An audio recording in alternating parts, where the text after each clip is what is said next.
ভিডিওতে আমরা দেখব কিভাবে এরকম টেক্সটের পিছনে শেপ দিয়ে টেক্সটকে হাইলাইট করা যায়। দেখানোর সুবিধার্থে আমি একটা কম্পোজিশন নেই।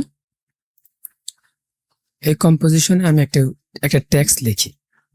আমি টেক্সটটা লিখলাম এবং এটার কালারটা আমি হোয়াইট করে দিলাম।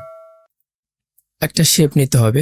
শেপ লেয়ারে এখানে শেপ অপশনে এসে আপনারা রেক্ট্যাঙ্গেল এটা সিলেক্ট করবে। সিলেক্ট করার পর এইরকম একটা ড্র্যাগ করে এরকম একটা শেপ নেবে। এটাকে প্রিকম করে ফেলবো আমরা। তো আমি চাইলে এখান থেকে এক ক্লিকে প্রিকম করতে পারি, অথবা আমি রাইট ক্লিক করে এখান থেকে প্রিকম করতে পারি। তো খুবই সহজে এখান থেকে প্রিকম করা যায়। আমার প্রিকম হয়ে গেছে। আচ্ছা, এখন আমরা এটার উপরে একটা মাস্ক লেয়ার নেব। মাস্ক লেয়ার নেওয়া হয়ে গেছে। এখন আমরা এই যে মাস্ক এখানে চলে আসব। চলে আসার পর এখানে একটা পাথ দেখা যাচ্ছে, মাস্ক পাথ, টগলটা সিলেক্ট করে দিব।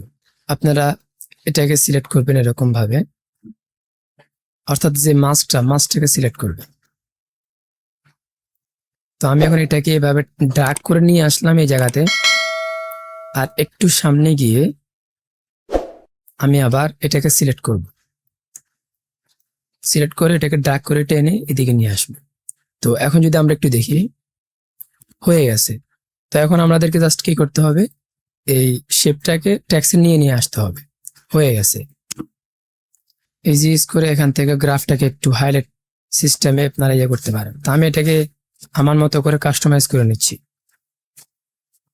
এখন যদি একটু দেখি, খুবই সুন্দর একটা অ্যানিমেশন হয়ে গেছে। আমি চাইলে আমার এটাকে আরেকটু এদিকে নিয়ে আসতে পারি। সুন্দর।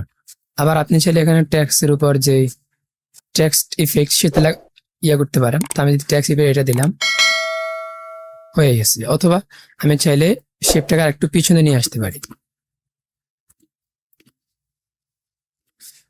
তো ভিডিওটি ভালো লাগলে অবশ্যই লাইক, কমেন্ট এবং শেয়ার করবেন। সাবস্ক্রাইব তো করবেন না যদি ইউটিউব থেকে দেখে থাকেন। দেখা হচ্ছে নেক্সট কোনো টিউটোরিয়ালে। সে পর্যন্ত ভালো থাকবেন। আসসালামু আলাইকুম।